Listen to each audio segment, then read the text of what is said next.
Essayez de laisser ce monde, quand vous le quitterez, un peu meilleur que vous ne l'avez trouvé en y entrant.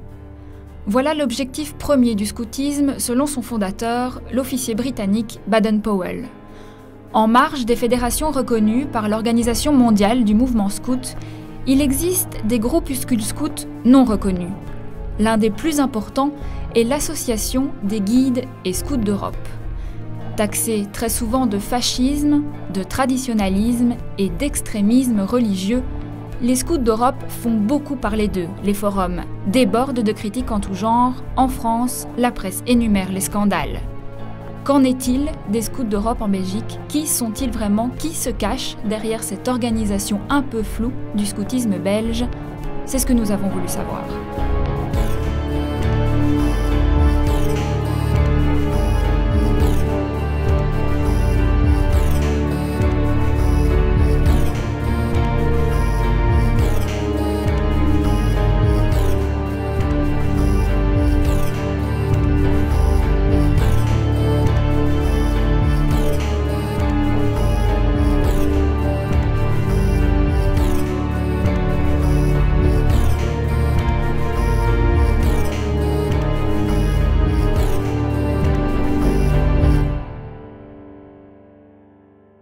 Créé au début du siècle passé, le scoutisme de Baden-Powell s'est très vite rapproché de l'Église.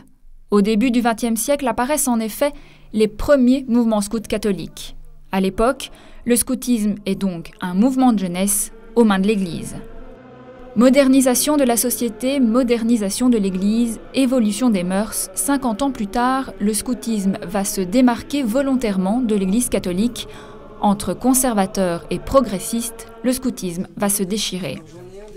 Dans cette crise idéologique et philosophique que traverse la société, quelles ont été les circonstances de l'apparition des scouts d'Europe? La réponse, nous l'avons trouvée au centre historique belge du scoutisme. C'est là, dans un local sans fenêtre, où d'anciens scouts, toujours passionnés, gardent, trient, classent les archives du scoutisme belge, que nous apprenons les conditions de naissance de la fédération. Nous rencontrons Luc Markovitch, incollable sur l'histoire du scoutisme. Il nous explique la création controversée des scouts d'Europe. Alors en France, au début des années 60, il y a une réforme pédagogique importante qui a lieu. On divise la branche scout, qui était donc de 12 à 17 ans, en 12-15 et en 15-17, donc la réforme éclaireur-pionnier. La réforme éclaireur-pionnier est une réforme pédagogique où on sépare l'âge des adolescents, on réforme l'uniforme de façon très approfondie. Alors toutes ces réformes ne plaisent pas à tout le monde. Et c'est de là que les scouts d'Europe vont tirer, disons, leur succès à l'époque. Direction le nord de la Belgique, où se tient un camp scout d'Europe. Premier contact avec les chefs, impression mitigée, la méfiance règne. Souffrant d'une mauvaise image médiatique, ils sont sur leur garde. La présence de notre caméra sur le camp a créé envers notre équipe de tournage méfiance et tension. 13h, l'heure de la préparation du repas, l'ambiance y est calme, les scouts sont au fourneau.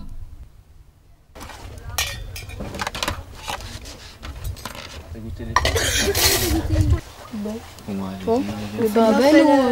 Voilà, faut bien.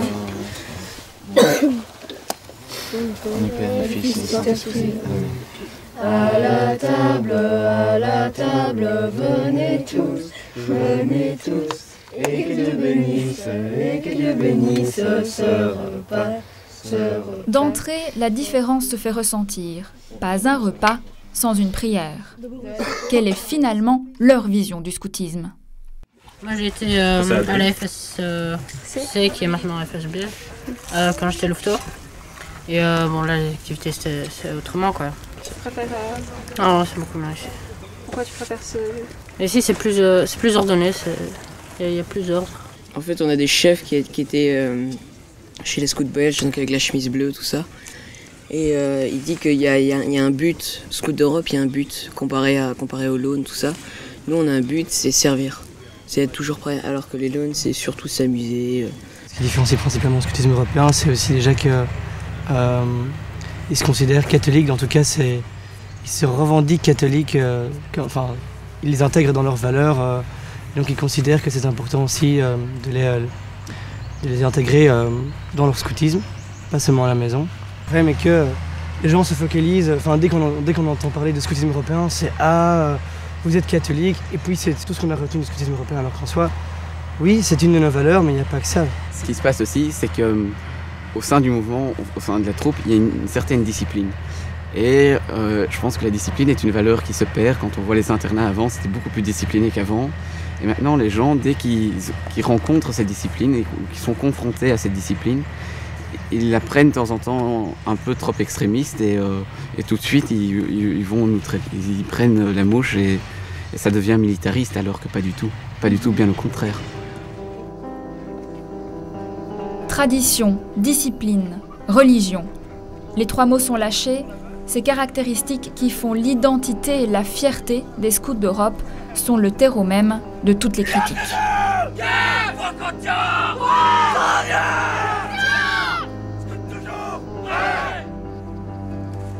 Les scouts d'Europe insistent et répètent qu'ils mettent un point d'honneur à rester fidèles au texte de Baden-Powell. Mais quels sont ces fameux textes? Que peut-on y lire? Nous nous sommes procuré le CRAL, le manuel de formation des chefs. Voilà par exemple ce que nous pouvons y lire. En chaque garçon se développe le germe d'un autre enfant. C'est un dépôt que Dieu lui a confié. C'est son devoir de le garder jusqu'à ce qu'il se marie et qu'il le passe à sa femme en vue de la reproduction. Il serait déshonorant d'oublier son dépôt et de le dissiper autrement. Il sera tenté de le faire de bien des façons, mais il doit être fort et le garder. On parle ici d'une sexualité d'un autre âge, d'un autre temps, bien loin de la réalité de ces jeunes chefs. La sexualité bien comprise, le respect de soi et le respect des autres, c'est quelque chose d'important chez nous. On insiste plus là-dessus. Déjà peut-être sur le fait d'insister, on peut déjà nous traiter de plus traditionnel, nous dire plus traditionnel. À nouveau, est-ce que c'est mauvais en soi de rappeler qu'il y a des valeurs qu'il faut pouvoir consommer avec modération, avec justesse et la maîtrise de soi? Dans ce reportage d'ailleurs, aucune fille n'apparaîtra. Pourtant, les guides scouts d'Europe existent bel et bien. La raison est simple, pour faciliter cette fameuse maîtrise de soi, la non-mixité est de mise. Alors que la plupart des mouvements scouts sont aujourd'hui totalement mixtes, ici, aucune activité n'est réalisée en commun. Voilà une autre pierre angulaire de la pédagogie scout d'Europe. C'est simplement par importance de différenciation dans l'éducation. Il y a des sensibilités plus féminines. Il faut apprendre aux jeunes filles à être femmes.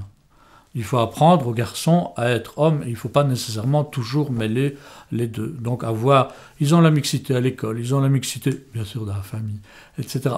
La mixité est omniprésente. Chez nous, on leur donne une occasion de vivre vraiment entre garçons, ce qui facilite aussi quelquefois au niveau activité, organisation d'activité, beaucoup de choses, quoi.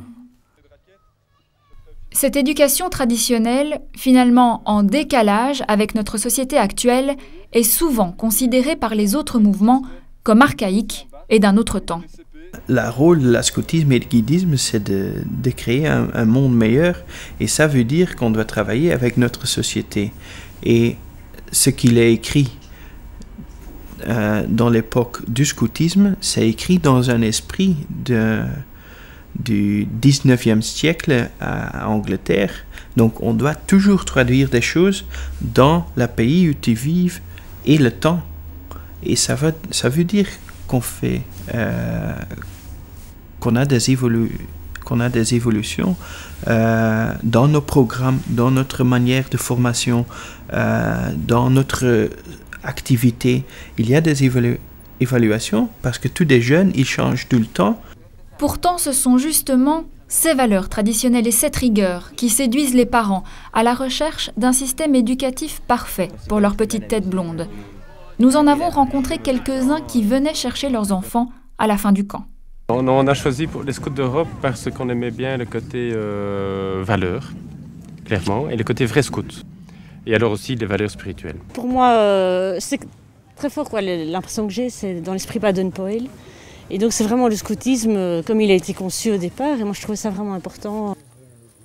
Transmettre ces valeurs qui vont souvent à l'encontre de ce que les jeunes vivent au quotidien, la mission est parfois difficile. Qui sont ces jeunes chefs que les plus petits doivent prendre en exemple? Comment sont-ils préparés? Direction le camp de formation. Une formation annuelle destinée aux scouts d'Europe de tous les pays membres. Scouts d'Europe de Belgique, de France et de Suisse entre autres, se sont réunis cette année dans le sud de la Belgique, en plein cœur des Ardennes. C'est ici que pour la première fois, nous avons parlé de la mauvaise réputation qui leur colle à la peau. C'est vrai qu'il y a quand même une certaine part de traditionnalisme, mais en fait c'est pour garder en fait, l'esprit qu'a instauré Baden-Powell. Ce qui se passe, c'est qu'ils ont plus une vision de nous en tant que fascistes, on va dire. Enfin, fasciste, c'est un peu extrême, enfin, c'est un peu l'extrême, mais c'est beaucoup plus dans le sens où on est donc extrêmement traditionnaliste. C'est accepter librement une discipline, quoi, en quelque sorte. Moi, j'avais eu un peu peur du côté un peu trop tradit. Trop tradit, drapeau, patrie. C'est vrai que moi j'avais peur de l'aspect, on m'avait dit que c'était assez un peu extrémiste et un peu. Et en fait, je trouve que c'est pas du tout vrai. J'ai pas du tout trouvé ça ici, donc. Nous sommes au cœur de la polémique, quand traditionnalisme et conservatisme deviennent, aux yeux de certains, synonymes de fascisme et d'extrémisme. Pourquoi un tel amalgame ? Mais ça vient probablement de la rigueur de l'uniforme des Scouts d'Europe. Donc chez les Scouts d'Europe, on prône de porter l'uniforme de manière très stricte, très rigoureuse, comme c'était le cas d'ailleurs dans toutes les autres fédérations il n'y a pas si longtemps. Mais là, il y a une évolution dans les fédérations officielles. Tandis que chez les Scouts d'Europe, on garde une certaine rigueur. Alors, il y a également d'autres choses comme les pèlerinages, où on les voit parader avec des drapeaux dans les rues, et ça a également une connotation très négative. Et bien entendu aussi, parfois, dans certains cas locaux, il y a certaines unités qui sont assez rigoureuses au point où on se demande si c'est pas une espèce d'armée ou une espèce de bataillon disciplinaire qui se déplace, quoi. Ça, ce n'est pas voulu par la Fédération des Scouts d'Europe, mais de fait, sur le terrain, il y a quelques personnes, très minoritaires bien sûr, mais qui détériorent considérablement l'image de marque du scoutisme.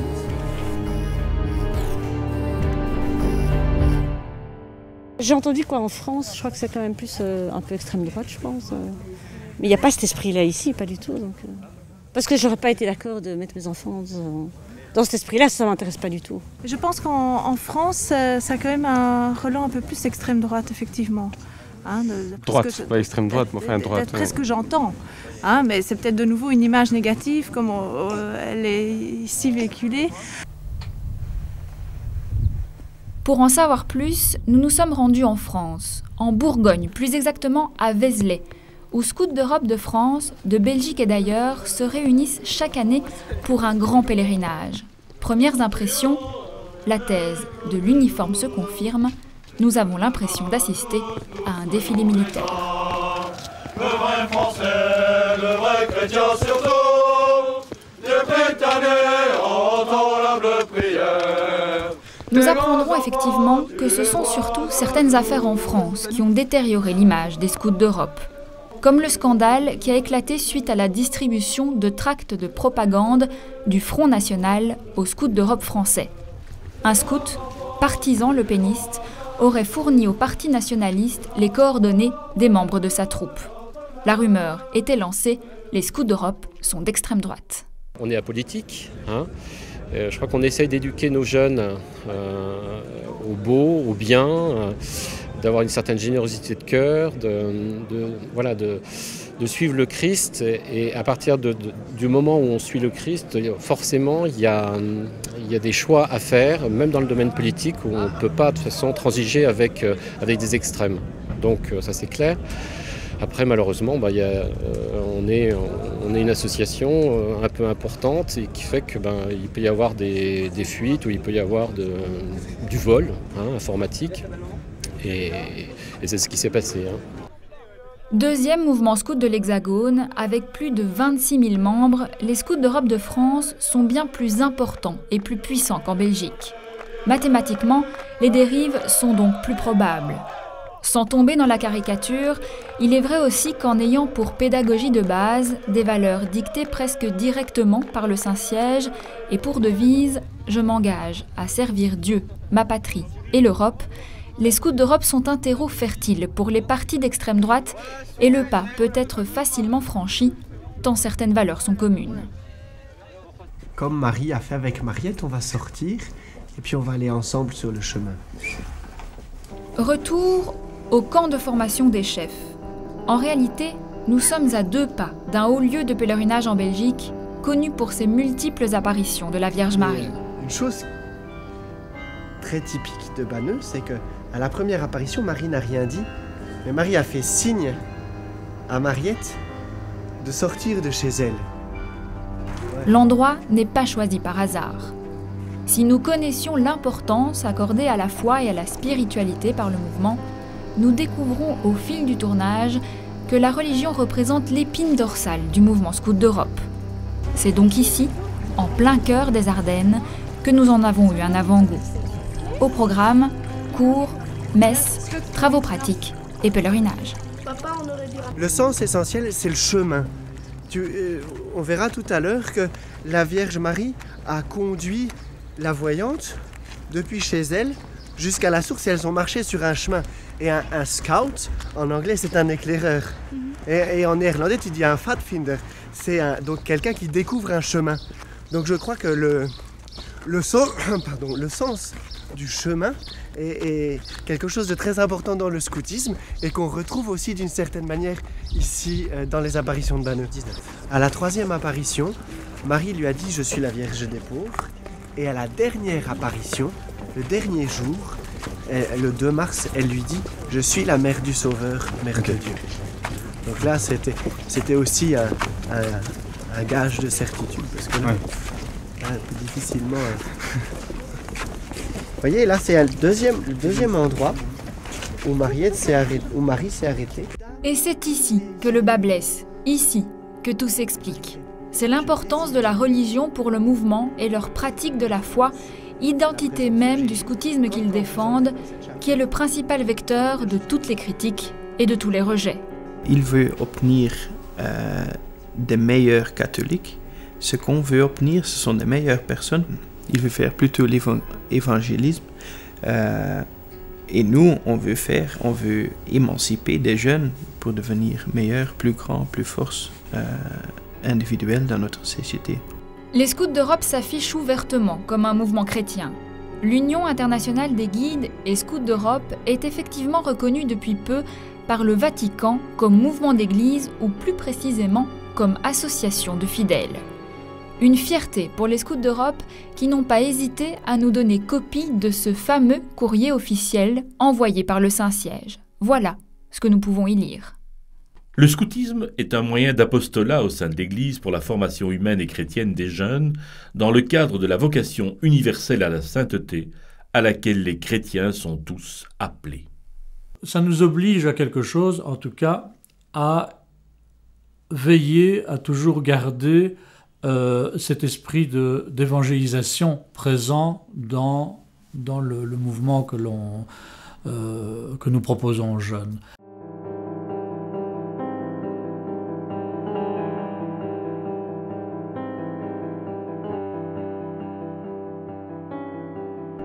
Les scouts d'Europe n'ont-ils finalement pas pour mission de faire de ces enfants de bons petits soldats du Christ? Nous l'avons vu, aux différents camps, comme au cours de l'ensemble de notre tournage, les prêtres ont une place importante dans la vie des scouts, marque symbolique de l'omniprésence de l'Église dans le mouvement. Quel poids l'Église a-t-elle? Quelle influence exerce-t-elle réellement sur la fédération? Pour en parler, nous avons rendez-vous avec Éric de Beuquelaar, porte-parole des évêques de Belgique. Lui aussi est un ancien scout d'Europe. Ils se veulent un mouvement avec un lien clair avec l'Église, mais en même temps, ils se veulent un mouvement clairement laïque. Donc les scouts d'Europe, depuis leur origine, ont voulu dire bien clairement que la direction du mouvement n'est pas entre les mains des curés. Et donc, les prêtres n'ont pas le statut d'aumônier, mais de conseillers religieux en général. Donc cela dit bien la chose, ils sont présents pour conseiller les chefs. Si les scouts d'Europe prônent une indépendance claire par rapport à l'Église, ils ont malgré tout pour mission d'engager chaque jeune à participer à la nouvelle évangélisation de l'Europe à laquelle appelait Jean-Paul II. Cette tâche a pour conséquence inévitable un certain isolement de la fédération. Les scouts d'Europe n'acceptent effectivement que des jeunes issus du christianisme. La charte est très explicite à ce sujet. Pour passer le cap important de la promesse scout, le jeune doit être baptisé ou en passe de l'être.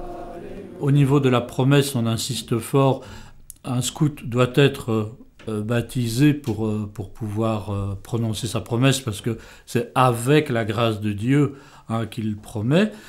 S'il n'y a pas ce lien avec le baptême, et plus loin dans le cérémonial de la promesse, on dit « mais puisque tu es un chrétien qui au baptême a reçu le prénom de, tu vas recevoir maintenant la bénédiction de Dieu ». S'il n'y a pas ce lien avec Dieu, ce sont des mots complètement vides et ça ne sert à rien. Donc on est à côté du message que l'on veut proposer. Même si les scouts d'Europe se veulent ouverts à tous dans les limites de la confession chrétienne, les valeurs de tradition, de rigueur, de conservatisme attirent inévitablement une certaine catégorie sociale. Un élitisme très mal perçu par les autres mouvements scouts et qui est presque considéré comme sectaire. C'est sectaire à partir du moment où on n'est pas clair, à mon avis, au début, dans l'explicitation du message. Et quand les parents les mettent chez nous sans connaître, et puis qu'un jour ils découvrent « Ah oui, mais parce qu'il n'a pas été baptisé, il ne peut pas faire sa promesse », à ce moment-là, oui, c'est sectaire. Mais donc l'importance d'être clair dès le départ dans le message que l'on propose. Leur public, c'est un public assez petit. Ce sont seulement des catholiques en Flandre ou en Wallonie ou en Bruxelles. Ce qu'on veut offrir, c'est à tout le monde. On est ouvert à tout le monde.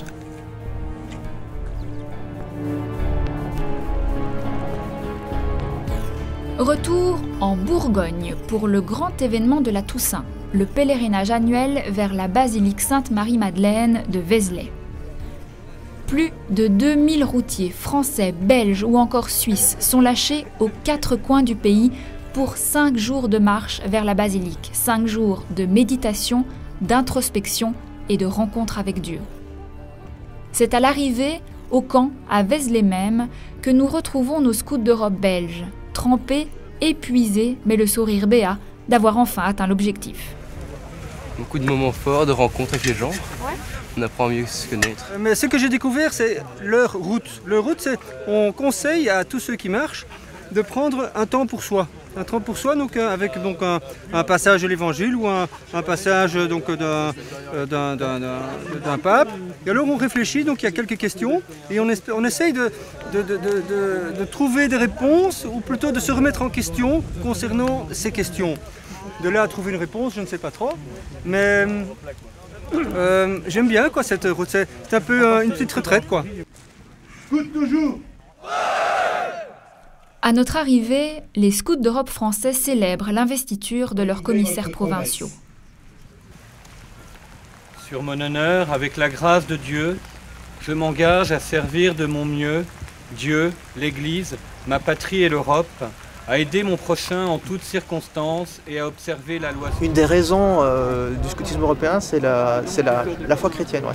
C'est clair que le point commun qu'on a, enfin on l'a bien vu à l'Euromout, hein, le point commun, le seul vrai point commun qu'on a, c'est notre foulard, notre loi scout finalement.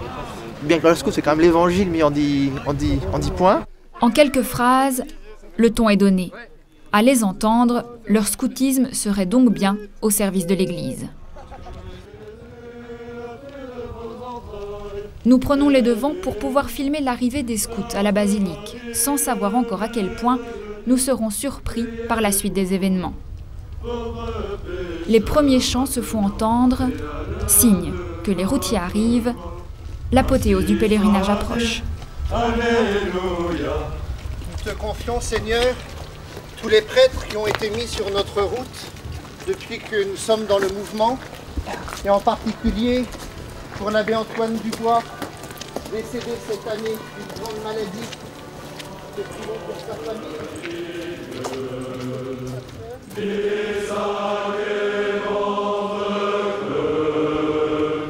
Ah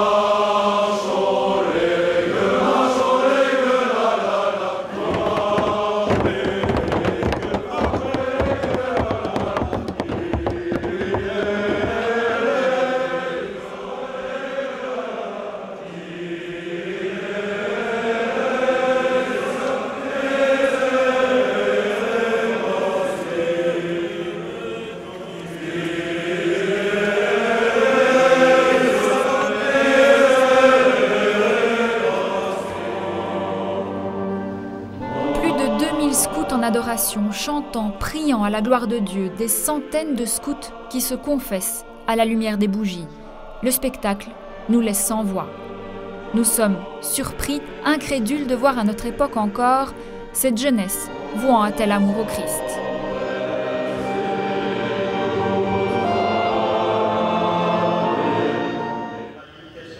Au cours de la cérémonie, nous rencontrons un jeune séminariste français, ancien scout d'Europe. Il nous confiera fièrement que c'est dans leur mouvement qu'il a découvert sa vocation. Cette réflexion, nous l'avions déjà entendue. Les scouts d'Europe seraient-ils l'antichambre des séminaristes ? Entre 60 et 70% des séminaristes qu'on a aujourd'hui en France sont issus du mouvement scout d'Europe ou des scouts unitaires de France, qui sont des mouvements très semblables. Et donc en fait, le Seigneur appelle partout, mais je crois que dans ces mouvements, on grandit dans la foi, avec l'âge de 8, mais vraiment normalement, on grandit dans un état où on est disponible à recevoir en fait l'appel. Donc, si j'avais été dans d'autres mouvements, j'ai fait d'autres choses, mais je pense peut-être que si j'avais été dans d'autres mouvements, j'aurais peut-être pas été à même un jour de me poser la bonne question. On grandit dans de bonnes dispositions pour pouvoir répondre à l'appel du Seigneur, quel qu'il soit. En fait. S'il fallait faire une étude, quel est le milieu qui envoie le plus de séminaristes ou de religieux, les scouts d'Europe, en tout cas, je ne sais pas s'ils sont premiers, mais ils ne seront pas loin. À côté de ça, il y a les groupes de prière. Mais ça, c'est tout simplement parce que la méthode scout est une méthode très complète. Elle prend l'homme dans toute son intégralité. Et puis après, chacun est appelé à prendre son chemin d'adulte. Et c'est sûr que, bon, je l'ai vu moi-même dans les troupes scouts d'Europe, la foi est présente, mais je dis à sa juste place. L'école, la famille aussi, n'ont plus nécessairement toujours la même sensibilité spirituelle qu'il y avait avant, et donc c'est peut-être moins par là. Donc, oui, il y en a pas mal qui le découvrent, mais ils ne rentrent pas chez les scouts pour être séminaristes après, en tout cas. Moi, je crois que c'est bien qu'un mouvement puisse offrir à l'Église de nombreux prêtres et religieuses, mais ce n'est pas le seul à le faire, et il ne faut pas évidemment de fait que ça devienne un automatisme.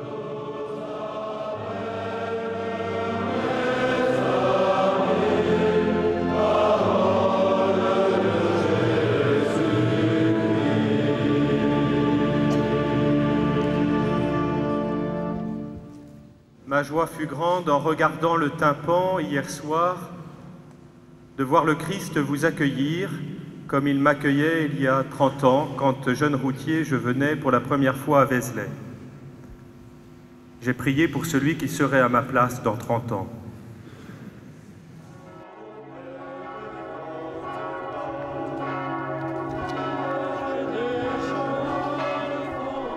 À ce stade de notre enquête, une ombre persiste encore au tableau. Au cours du tournage, nous apprenons en effet qu'il existe des connivences entre les scouts d'Europe et certaines franges un peu obscures de l'Église catholique. Parmi les conseillers religieux du mouvement, certains seraient issus du renouveau charismatique et de l'Opus Dei. Avoir pour conseillers religieux au sein même d'un mouvement de jeunesse certains membres de l'Opus Dei, l'information nous rend perplexes. Officiellement, il n'y a pas de relation avec l'Opus Dei ou avec le renouveau charismatique. Certains membres des Scouts d'Europe sont également membres de ces mouvements qui font partie de l'Église. Mais que je sache, si on examine les textes ou les principes des Scouts d'Europe, il n'y a pas question de référence aussi bien au charismatique qu'à l'Opus Dei. Enfin, il y a quand même inévitablement une influence. Quelques personnes, évidemment, qui se revendiquent de ça et qui exercent une influence au sein de cette fédération, oui. Comment les scouts d'Europe et l'Église de Belgique expliquent-ils l'existence d'une telle relation ? Vous en avez d'autres qui viennent même de l'Opus Dei, et là aussi on m'a dit attention, est-ce que vous n'allez pas... Bon, je connais un prêtre qui est de l'Opus Dei, qui est conseiller religieux scout d'Europe. Quand il est conseiller religieux scout d'Europe, il est conseiller religieux scout d'Europe et il ne fait pas du prosélytisme pour l'Opus Dei et il est là parce qu'il aime bien. C'est son droit aussi, je veux dire. Il y en a d'autres qui sont de tout autre mouvement ou qui viennent de communautés religieuses. C'est toute l'Église dans ce qu'elle est aujourd'hui. On a tendance à diaboliser quand on ne connaît pas, mais quand on les fréquente, on voit toute la richesse qu'ils peuvent avoir. Et en tout cas, nous, notre richesse, et on a aussi bien sûr des prêtres diocésains. Hein, on a des capucins qui nous aident aussi, on a, je dis, des jésuites, etc., etc. Où se termine la pratique de la foi et où commence l'extrémisme religieux.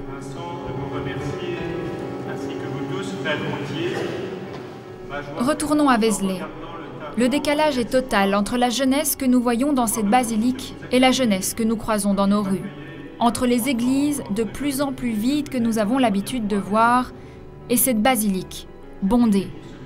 Quitte à frôler l'extrémisme, les scouts d'Europe se veulent complémentaires d'un scoutisme et d'une société qu'ils considèrent en perte de valeur. Les jeunes, actuellement, sont en soif de valeurs et n'ont pas toujours l'occasion de découvrir des lieux où on présente ces valeurs. Alors, à ce niveau-là, on essaye de répondre à une certaine attente de certains jeunes. C'est vrai, l'ensemble des fédérations belges officielles ont aujourd'hui tendance à s'homogénéiser. Tous ces mouvements défendent les mêmes valeurs, le même scoutisme. Un scoutisme qui se veut indépendant de tout culte. La Fédération catholique des scouts de Belgique a annoncé officiellement qu'elle retirait de son appellation la référence au catholicisme pour devenir tout simplement les scouts Baden-Powell de Belgique.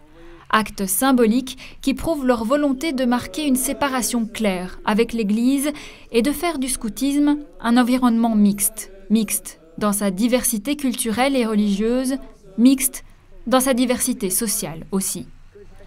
Entre progressisme et conformisme, ce sont donc deux façons de concevoir le scoutisme qui s'affrontent ici. Si l'Organisation mondiale du mouvement scout établit des critères clairs en la matière, il n'existe cependant pas encore de label scout aujourd'hui, d'où les guerres intestines entre les scouts d'Europe et les autres mouvements. Tous revendiquent l'héritage de Baden-Powell avec une intransigeance réciproque. Tout le monde est persuadé, bien sûr, d'avoir raison. Chacun lit et interprète le message de Baden-Powell comme il l'entend. La FSC considère que les scouts d'Europe ne sont pas une organisation reconnue. Ils vont même jusqu'à dire que ce ne sont pas des scouts tout court. Les scouts d'Europe, ils utilisent la méthode scout pour développer la religion entre les jeunes. Ce qu'on fait nous, c'est on veut utiliser la méthode scout parce que la jeune, il peut grandir comme un humain. Leur but, c'est complètement différent que le nôtre.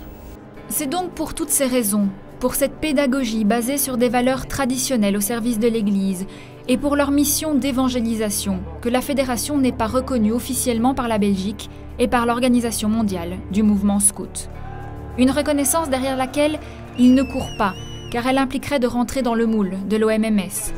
Être reconnu par le Saint-Siège comme mouvement d'église leur suffit et leur convient, car leur permet d'exister en toute indépendance et de faire de leurs petits scouts de bons chevaliers du ciel. Alors, qui fait du scoutisme et qui est imposteur? Sur quels critères peut-on finalement se prévaloir du scoutisme? Essayez de laisser ce monde, quand vous le quitterez, un peu meilleur que vous ne l'avez trouvé en y entrant. Progressiste ou conservateur? Finalement, qui répond le mieux à cette maxime de Baden-Powell?